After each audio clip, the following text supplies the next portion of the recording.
प्रिय भक्तगण, आज हम आपको एक कथा का श्रवण करा रहे हैं जो सुनने मात्र से आपके जीवन में सुख, संपत्ति और धन की वर्ष होगी। तो चलिए कथा को प्रारंभ करते हैं। भगवान शिव माता पार्वती से कहते हैं, गरीब व्यक्ति आस्था और भक्ति का प्रतीक क्यों होते हैं? फिर माता पार्वती कहती है, हे देवों के देव महादेव, आपकी लीला आप ही जाने, मुझे कुछ समझ में नहीं आ रहा है कि आप क्या कह रहे हैं। फिर भगवान शिव माता पार्वती से कहते हैं, हे प्रिय, आज मैं आपको एक कथा सुनाने जा रहा हूँ कि गरीब व्यक्ति आस्था और भक्ति का क्यों प्रतीक होता है। इसलिए हे देवी, आज इस कथा को अंत तक सुने और देखें। अगर आप ये कहानी सुन रहे हैं तो पूरा सुनिए, इस कथा को आधा अधूरा छोड़कर जाने की गलती मत करिएगा, क्योंकि इस पवित्र कथा को पूरा सुनने से मनचाहा फल की प्राप्ति होगी। इसलिए इस कथा को पूरा सुने। आप शिव भक्त हैं तो भोलेनाथ का अनादर ना करें। तो चलिए कथा प्रारंभ करते हैं। एक समय की बात है, रामनाथ और उनकी पत्नी जानकी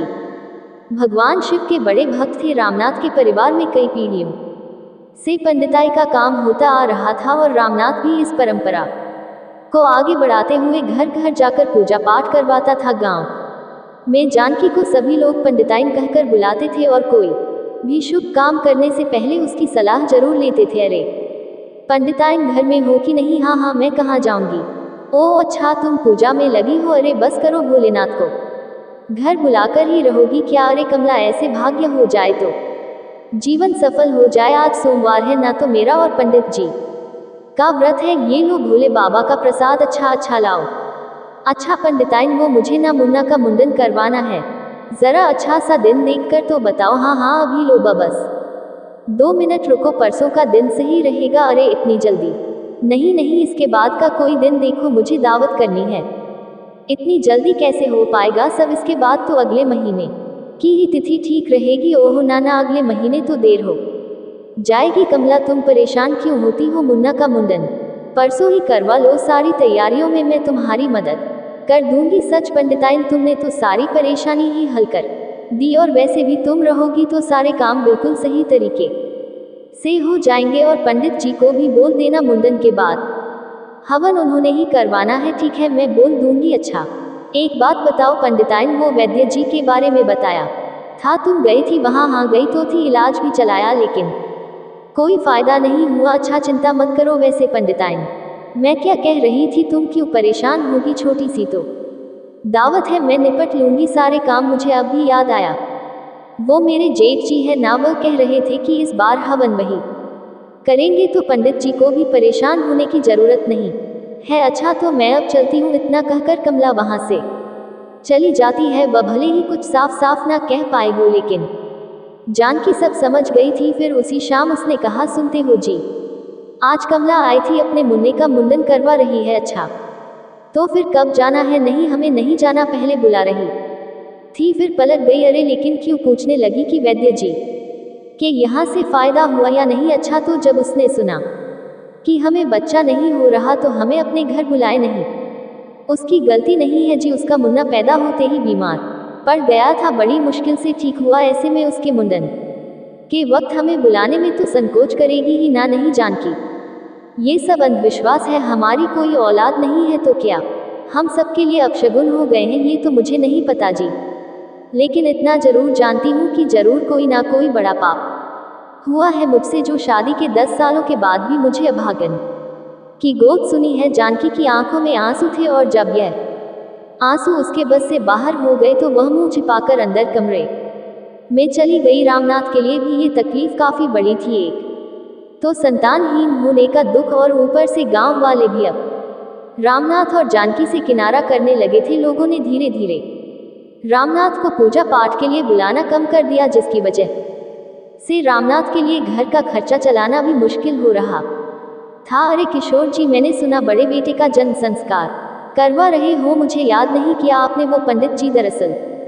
हरि प्रकाश जी से बात हो गई तो वही करवा रहे हैं। लेकिन किशोर जी, अब तक तो आपके घर के सारे काम मैं ही करवाता हूँ, फिर अब क्या हुआ? देखो पंडित जी, पूरा गांव भले ही लाग लपेट करे, लेकिन मैं आपसे झूठ नहीं बोलूंगा, आपसे पूजा पाठ करवाने में डर लगता है। संतान सुख न मिलना एक श्राप है, श्राप के लिए मेरी मानो तो फिलहाल लग के अपने लिए पूजा पाठ करो, संतान के सुख से वंचित रामनाथ और जानकी वैसे ही काफी तकलीफ में थे, ऐसे में लोगों का इस तरह मुंह मोड़ लेना उनके लिए घाव पर नमक की तरह था। रामना उदास होकर घर लौट आया और भगवान शिव के सामने हाथ जोड़कर बैठ गया। हे भोलेनाथ, मेरी भक्ति में क्या कमी रह गई है जो मुझे इतना बड़ा दुख सहना पड़ रहा है बिना बच्चे की किलकारी के। ये घर जैसा नहीं लगता, कमाई के नाम पर भी कुछ नहीं है, खाने पीने तक की परेशानी हो गई है, अब आप ही कुछ रास्ता दिखाए। शिव शंभू से प्रार्थना कर ही रहा था कि तभी घर का दरवाजा किसी ने खटखटाया। रामनाथ ने जाकर देखा तो एक बूढ़े बाबा दरवाजे पर खाना लेकर खड़े थे। प्रणाम जी, बताए। जीते रहो बेटा, मेरा नाम ओमकालेश्वर है, मैं पास के गांव हारी आपू से आया हूँ। मैंने मन्नत मांगी थी कि अगर मेरा पोता हो जाएगा तो पूरे 100 पंडितों को खाना खिलाऊंगा। किसी ने तुम्हारे बारे में बताया तो चला आया, ये लो यह खाना लाया हूँ आपके लिए, बहुत बहुत शुक्रिया। बाबा बोले, बाबा आपकी हर इच्छा पूरी करे। रामनाथ को खाना देकर ओमकालेश्वर वहां से चले जाते हैं। रामनाथ और जानकी खाने के लिए बैठने ही वाले थे कि तभी रामनाथ ने जानकी से कहा, जानकी, काश भोलेनाथ ने जैसे उन बाबा की इच्छा पूरी की वैसे ही मेरी भी कर दे। मैं प्रण लेता हूँ कि अगर मेरी पिता बनने की इच्छा पूरी हो गई तो मैं आने वाली महाशिवरात्रि पर भगवान महाकाल के दर्शन के लिए जाऊंगा और वहां जाकर 100 गरीबों को दान करूंगा। अभी तो हमारी हालत ऐसी है कि हमें दान लेना पड़ रहा है, देने की नहीं। आज तो इस खाने से काम चल जाएगा, लेकिन आगे के लिए कुछ सोचना होगा। हाँ जानकी, मैं सोच रहा हूँ कि घर के पीछे जो थोड़ी सी जमीन है, जमींदार जी से कुछ पैसे उधार लेकर उस पर खेती शुरू कर दूं। ठीक है जी, मैं भी आपकी मदद करूंगी। रामनाथ और जानकी के पास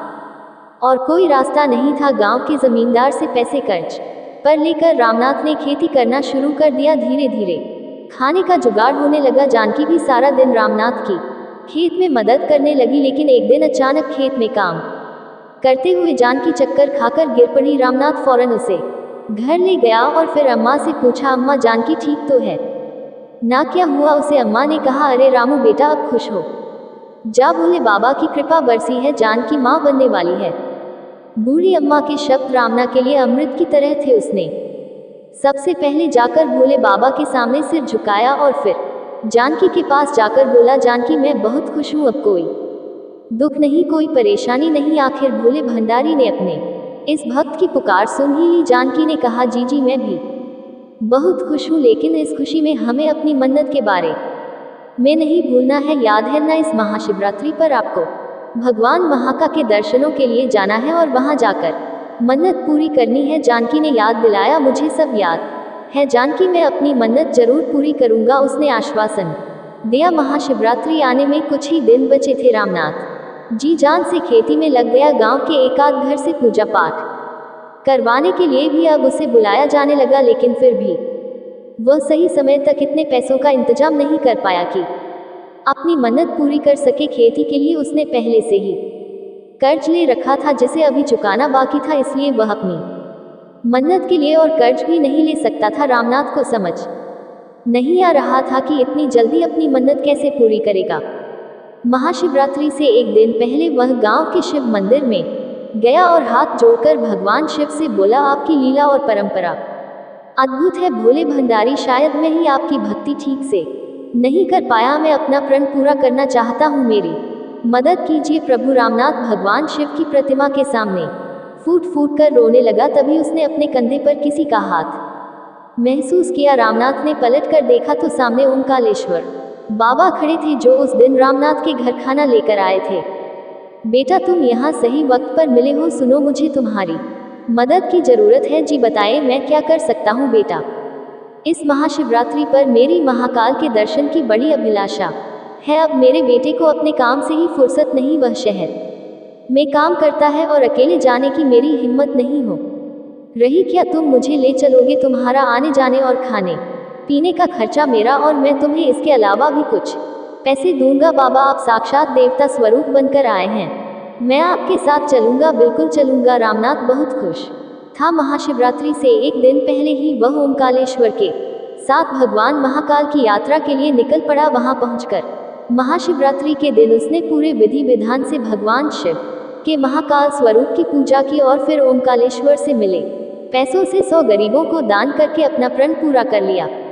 गांव वापस आने के बाद रामनाथ ने कहा, बाबा आप नहीं जानते, आपने मेरी कितनी बड़ी मदद की है, चलिए मेरे साथ, मैं आपका सत करना चाहता हूँ। ओमकालेश्वर ने उत्तर दिया, नहीं बेटा, अभी तो घर जाऊंगा, खुश रहो। ओमकालेश्वर रामनाथ को उसके घर छोड़ने के बाद अपने घर की ओर चले जाते हैं। अब सारा गांव रामनाथ को पहले की तरह पूजा पाठ के लिए बुलाने लगा। साथ ही खेती भी बहुत अच्छी हो रही थी। कुछ ही महीनों में रामनाथ ने अपना सारा कर्ज चुका दिया और सही समय पर जानकी ने एक प्यारे से बेटे को जन्म दिया। रामनाथ ने कहा, जानकी देखो क्या तेज है इसके चेहरे पर, होगा क्यों नहीं भूले। बाबा का वरदान जो है। रामनाथ ने पिता बनने की खुशी में पूरे गांव में मिठाइयाँ बांटी और फिर एक मिठाई का डिब्बा लेकर पास वाले गांव वीरपुर जा पहुंचा। अरे भाई जरा सुनो, यह ओमकालेश्वर जी का घर कहाँ है, वह जिनका बेटा शहर में काम करता है। क्या कहा ओमकालेश्वर भाई, यहाँ तो इस नाम का कोई भी नहीं रहता, क्या कह रहे हो। मुझे इसी गांव के बारे में बताया था उन्होंने, वह काफी बड़े आदमी हैं और इसी गांव में रहते हैं। देखो भाई, मैं इस गांव में हर किसी को जानता हूँ, लेकिन किसी ओमकालेश्वर को नहीं। फिर भी तुम्हें तसल्ली नहीं है तो जाकर खुद पूछ लो। रामनाथ पूरे गांव में हर घर में जाकर पूछता है, लेकिन उस ग्रामीण की बात सही थी। पूरे वीरपुर में ओमकालेश्वर नाम का कोई भी इंसान मौजूद ही नहीं था। गांव भर में घूमने के बाद रामनाथ को जैसे ही एक शिव मंदिर दिखाई दिया तो वहां पहुंचकर उसे सब कुछ समझ आ गया। ओमकालेश्वर कोई और नहीं बल्कि खुद भोले बाबा ही थे जो अपने भक्त का साथ देने आए थे। फिर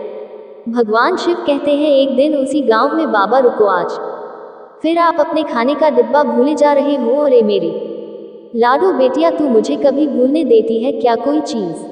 इसके साथ ही शंकर ने प्यार से अपनी 5 साल की बेटी सपना के सिर पर हाथ रखा और वहां से चले गए। ये कहानी शंकर त्रिपाठी की ही है जो बनारस में रहते थे। शंकर वहां के शिव मंदिर के मुख्य पुजारी थे। उनके घर में उनकी पत्नी गौरी और 5 साल की बेटी सपना रहती थी। गौरी और शंकर भगवान शिव के भक्त थे और उनकी देखा देखी सपना भी भोले बाबा की खूब पूजा करती थी। शंकर रोज सुबह मंदिर जाते और शाम तक ही घर लौटते। मंदिर की मान्यता ऐसी थी कि लोग दूर दूर से भोले बाबा के दर्शन के लिए आते थे। हर रोज की तरह उस दिन भी शंकर अपने घर से सीधे शिव मंदिर पहुंचे तो इलेक्ट्रिशियन रामनाथ वहां पहले से मौजूद था। रामनाथ ने शंकर को देखा और बोला, अरे पुजारी जी आ गए आप, जैसा आपने कहा था मंदिर की खराब लाइट मैंने ठीक करवा दी है, मंदिर के सारे पंखे भी बढ़िया चल रहे हैं। शंकर बोले, अरे वाह बहुत अच्छे रामनाथ, ये काम अच्छा हो गया। इस बार तो गजब की गर्मी पड़ रही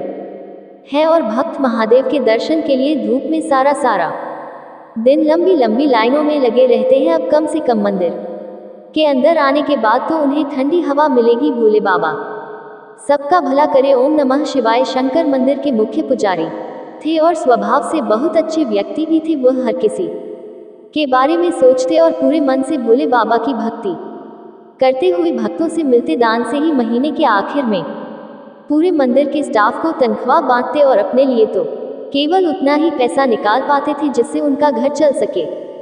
शंभू और मंदिर में काम करने वाले बाकी लोग शंकर की बहुत इज्जत करते थे। शंकर की पत्नी गौरी भी कभी किसी बात को लेकर शंकर से शिकायत नहीं करती थी। दिन भर मंदिर में श्रद्धालुओं का आना लगा रहता और आखिर में मंदिर के पट बंद करते वक्त शंकर महादेव से प्रार्थना करते कि वह सबकी मनोकामनाएं पूर्ण करे। ऐसे ही एक दिन पुजारी जी क्या करे, मंदिर के पट बंद करने का वक्त हो गया है मगर दर्शनों के लिए अभी भी कम से कम 20 लोग लाइन में लगे हुए हैं, क्या करना चाहिए। शंभू भोले बाबा के दर्शनों के लिए ना जाने कितनी दूर दूर से लोग आए होंगे। अरे 1520 आदमी ही तो हैं, थोड़ा रुक जाएंगे, पहले सभी को चैन से दर्शन कर लेने दे। भोले सबका भला करे, मुझे पता था आप हर बार यही कहते हैं। शंभू हंसा और बाकी कामों में लग गया। दर्शनों के लिए लाइन में सबसे आखिर में एक बुजुर्ग खड़े थे, उनका नाम था भोला प्रसाद। शंकर ने उन्हें भी अच्छे से दर्शन करवाए और उनसे कहा, भोले आपका भला करे। श्रीमान पुजारी जी नमस्ते। जय भोले। श्रीमान महादेव आपकी सभी इच्छाएं पूरी करे। पुजारी जी, मैं जब भी यहाँ आता हूँ हमेशा देखता हूँ कि आप सभी को बहुत प्यार से भोले बाबा के दर्शन करवाते हैं, सबकी मनोकामनाएं को पूर्ण करवा के लिए भोले बाबा से प्रार्थना करते हैं। लेकिन क्या कभी किसी भक्त ने आपसे आपकी मनोकामना पूछी है? अरे श्रीमान, मेरी कोई इच्छा नहीं है, मुझे तो महादेव के चरणों में जगह मिली हुई है और क्या चाहिए बाकी कभी किसी ने पूछा भी नहीं। चलिए पंडित जी, आज मैं आपसे पूछता हूँ, बताए आपकी कोई तो इच्छा होगी श्रीमान। मेरे जीवन की तो एक ही इच्छा है कि मैं एक बार केदारनाथ जाकर महादेव के उस अद्भुत रूप के दर्शन करूं, अपनी पत्नी और अपनी बिटिया के साथ। भोले सबका भला करे। भोला प्रसाद और शंकर दोनों जोर से हंसने लगते हैं। भोला प्रसाद बहुत पैसे वाले आदमी थे और अक्सर महादेव के दर्शनों के लिए उसी मंदिर में आते थे। कुछ दिन बाद जब वे फिर से मंदिर गए तो उन्होंने शंकर से पूछा, पंडित जी, अगर आपके केदारनाथ जाने की इतनी इच्छा है तो आप जाते क्यों नहीं, क्या समस्या है? शंकर ने उत्तर दिया, जाने की तो बहुत इच्छा है श्रीमान, लेकिन खर्चा पानी नहीं हो पाता है। जितना भक्तगण दान करते हैं उसी से मंदिर की देखरेख करनी होती है और अपना घर भी चलाना होता है। भोला प्रसाद सारी बात समझ चुके थे। पूजा समाप्त होने के बाद वे घर लौटे और 2 दिन बाद उन्होंने अपने नौकर हरि को बुलाया और कहा, हरि एक काम करो। हरि ने कहा, जी मालिक बताए। भोला प्रसाद ने कहा, वो जो घाट वाला शिव मंदिर है वहाँ के पुजारी हैं शंकर त्रिपाठी जी, उनके घर का पता करो और ये लिफाफा उन्हें दे देना। लेकिन एक बात का ख्याल रखना, उनके सामने मेरा नाम मत लेना और अगर वे पूछे कि इसमें क्या है और किसने भिजवाया है तो बस इतना कह देना कि आपको बाबा केदार ने बुलाया है। हरि को भोला प्रसाद द्वारा दिया गया लिफाफा में कुछ पैसे और उस बस की 3 टिकटें थी जो हर महीने भक्तों को केदारनाथ ले जाती थी। शंकर कभी भी उस बस की 3 टिकटें खरीदने लायक पैसे नहीं जुटा पाए थे। लोगों से पूछते हुए हरि जल्दी ही शंकर के घर पहुंचा और बोला, राम राम पंडित जी, जय भोले।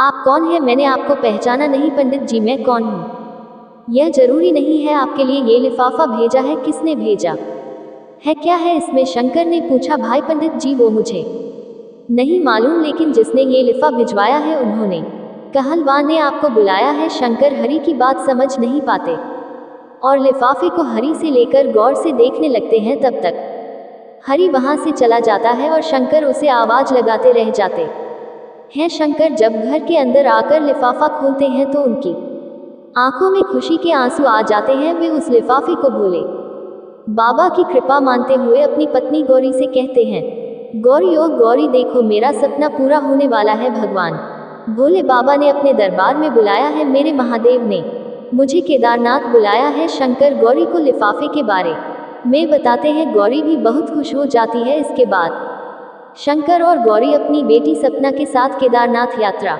के लिए निकल पड़ते हैं। केदारनाथ पहुंचकर शंकर की खुशी का ठिकाना नहीं रहता। पूरा परिवार केदारनाथ धाम पहुंचकर पूरे विधान से महादेव की पूजा अर्चना करता है। फिर बाहर आकर मंदिर से दूर एक जगह पर बैठ जाते हैं। शंकर लगातार मंदिर को निहार रहे थे। तभी गौरी ने उनसे पूछा, क्या हुआ जी? अभी तो हम मंदिर से ही आए हैं, अब आप क्या देख रहे हैं? शंकर बोले, मुझे विश्वास नहीं हो रहा कि मैं बाबा केदार के पास हूँ, कहीं ये कोई सपना तो नहीं? गौरी ने मुस्कुराते हुए कहा, नहीं जी, यह सपना नहीं, सच है। अगर आपने सच्ची श्रद्धा से भोले बाबा की भक्ति की है तो उन्हें आपकी यह मुराद पूरी करनी ही थी। शंकर और गौरी आपस में बातें कर ही रहे थे कि अचानक मौसम बिगड़ने लगा। तेज हवाएं चलने लगी और देखते ही देखते तेज बारिश शुरू हो गई। शंकर और गौरी जल्दी से एक सुरक्षित जगह ढूंढने लगे। वे वापस मंदिर की तरफ दौड़ने लगे। वे कुछ ही दूर पहुंचे थे कि अचानक बहुत दूर से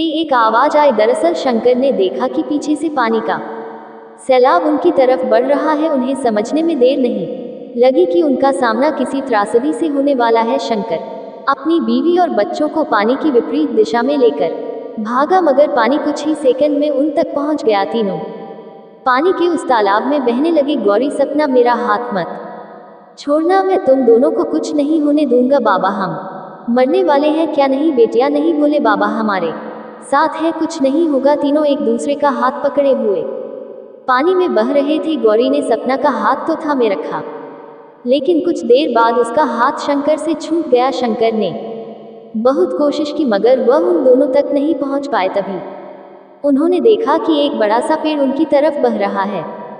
शंकर ने गौरी की तरफ देखकर चिल्लाया, गौरी, मैं इस पेड़ को रोकने की कोशिश करता हूँ, तुम उस मकान की छत पर जाने की कोशिश करो। गौरी सपना को लेकर उस मकान की तरफ तैरने लगी जो थोड़ी ऊंचाई पर था, मगर वह बार बार पलटकर शंकर को भी देख लेती। काफी देर तक पेड़ को रोके रखने के बाद शंकर की पकड़ ढीली पड़ गई और वह पेड़ के साथ बह गए। सपना और गौरी सिर्फ बिलखते रह गए, कुछ नहीं कर पाए वे दोनों। कई घंटों तक उस मकान पर फंसे रहे। वायुसेना के हेलीकॉप्टर ने उन्हें बचा लिया और उनसे शंकर के बारे में जानकारी ली। शंकर को ढूंढने की कोशिश की गई लेकिन उनकी कोई खबर नहीं मिली। सपना और बनारस अपने घर वापस आ गए और शंकर का इंतजार करने लगे। देखते ही देखते 1 साल गुजर गए। उधर उस त्रासदी के बाद एक बार फिर केदारनाथ धाम को भक्तों के लिए खोल दिया गया। लोग फिर से उसी श्रद्धा के साथ बाबा केदार के दर्शनों के लिए आ रहे थे। तभी मंदिर के बाहर एक न्यूज रिपोर्टर अपनी रिपोर्ट में बताता है, इस वक्त हम खड़े हैं केदारनाथ मंदिर के द्वार पर, जहां हजारों श्रद्धालु दूर दूर से भोले बाबा के दर्शनों के लिए आ रहे हैं। साथ ही चमत्कारी बाबा को देखने भी। कौन है ये चमत्कारी बाबा? आज हम आपको उनसे मिलवा जाएंगे जो पिछले 1 साल से मंदिर की सीढ़ियों पर ही ध्यान लगाए बैठे हैं। वे एक तक मंदिर की तरफ देखते रहते हैं, दिन हो या रात, धूप हो या बर, वे यहाँ से एक पल के लिए भी नहीं हटे। यहाँ आने वाले भक्त भोले बाबा के दर्शनों के बाद इनका आशीर्वाद लेना नहीं भूलते। वह चमत्कारी बाबा कोई और नहीं बल्कि शंकर ही थे, जो उस त्रासदी से तो बच गए थे पर अपनी याददाश्त खो चुके थे। उन्हें याद थी तो बस महादेव। वे मंदिर के बाहर बैठकर बस उनकी आराधना में ही लीन थे। लेकिन उनकी परीक्षा अब खत्म होने वाली थी। उस न्यूज रिपोर्टर की लाइव रिपोर्टिंग को नारस में भोला प्रसाद अपनी टीवी पर देख रहे थे। जैसे ही उन्होंने शंकर को देखा, चिल्ला उठे, हे भोले, ये तो हमारे पंडित जी हैं। इसका मतलब शंकर त्रिपाठी जिंदा है। हरी हरी, जल्दी गाड़ी निकालो। भोला प्रसाद सीधे घाट वाले मंदिर पहुंचे। उन्होंने देखा कि गौरी मंदिर के आंगन में झाड़ू लगा रही थी और सपना शिवलिंग के सामने आंखों में आंसू लिए हाथ जोड़े बैठी थी। भोला प्रसाद ने दंडवत होकर बाबा को प्रणाम किया और फिर सपना के सिर पर हाथ रखकर बोले, बिटिया आंसू पोंछो, हमें केदारनाथ जाना है तेरे बाबा को लेने। सपना और गौरी यह सुनकर चौंक गए। भोला प्रसाद उन्हें सारी बात बताते हैं और फिर उन्हें लेकर खुद केदारनाथ जाते हैं। वहां शंकर को पाकर गौरी और सपना बहुत खुश होते हैं। शुरुआत में शंकर उन्हें नहीं पहचानते तो गौरी और सपना वहीं उनके साथ रहकर उनकी सेवा करते हैं और वो सब कुछ याद दिलाने की कोशिश करते हैं। भोला प्रसाद भी इसमें उनकी मदद करते हैं और किसी तरह शंकर को समझाकर वापस बनारस ले आते हैं। फिर भोला प्रसाद अच्छे डॉक्टर से शंकर का इलाज करवाते हैं और कुछ ही दिनों बाद शंकर को सब कुछ याद आ जाता है। वो गौरी और सपना से गले मिलकर कहते हैं, भोले सबका भला करे। इतना कहकर भगवान शिव इस कथा को समाप्त करते हैं। इस वीडियो को बोलते समय कोई त्रुटि हो तो मैं क्षमा चाहूँ। उम्मीद है आप सभी को यह वीडियो अच्छी लगी होगी। अगर आप शिव के सच्चे भक्त हैं तो चैनल को सब्सक्राइब और वीडियो को लाइक करके कमेंट में हर हर महादेव लिख दीजिए।